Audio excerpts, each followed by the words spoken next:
Бәріне сәлем. Бүгін слоеный тестадан сиыр қосылған самсаны жасап көреміз. Менің каналыма қош келдіңіздер. Каналыма кірген болсаңыз, осы видеоны соңына дейін қарап, лайк басып, тіркеліп кетіңіздер. Самсаға керекті заттар ұн және ыстық су. Кішкене сұйық майдан 3-4 қасық қосамда, дәміне қарай тұз салып, осы ыстық суымызды қосып, қамырды жасаймыз.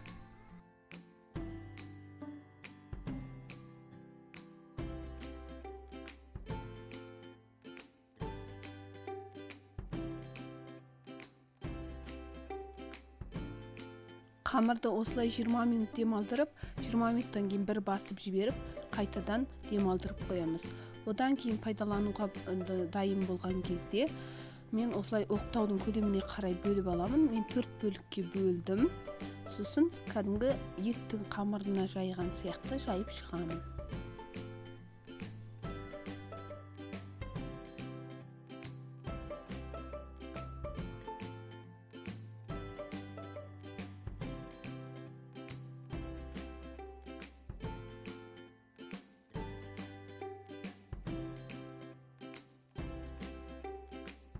Bir қамырды жайып болғаннан кейін бір шетке алып қойып, екінші қамырды жаямыз. Екінші қамырды жайып алып, оның үстіне кәдімгі сары майды ерітіп, сары май қатты ыстық болмау керек, үй температурасындағы сары май болу керек. Оны кішкене ерітіп, үстіне жағып, қатқанын күтеміз. Кішкене қатқаннан кейін үстіне екінші қамырды қоямыз. Міндетті түрде майды жаққаннан кейін қатуы керек. Сол кезде сіздерде слоеный керемет теста пайда болады. Мінекей мен екіншісін жайдым. Екіншінің үстіне де жақсылап майды жағып шығамын.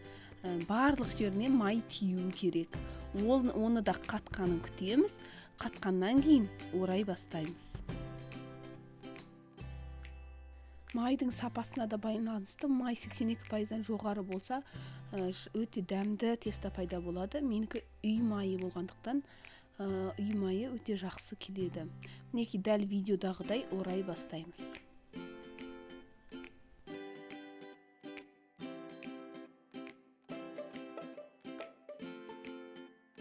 Мен осылай орап, үстінен басып жіберемін де, тағы да бір осылай орап шығып, осыны тоңазытқышқа 15 минутқа қойып қойғаннан кейін істей беруге болады.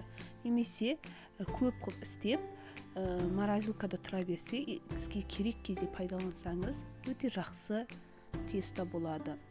Мен салмасына сырды пайдаландым. Кез келген нәрсені пайдалансаңыздар болады.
Самсаларымыз мінекей дайын болды. Осыны жұмыртқаның сарысымен жағып шығып, 180 градуста қызып тұрған пешке салып, қызарғанша дейін ұстаймыз.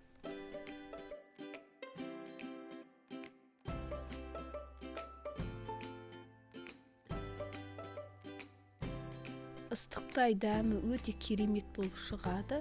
Міндетті түрде жасап көріп, жақындарыңызды қуандыңыздар.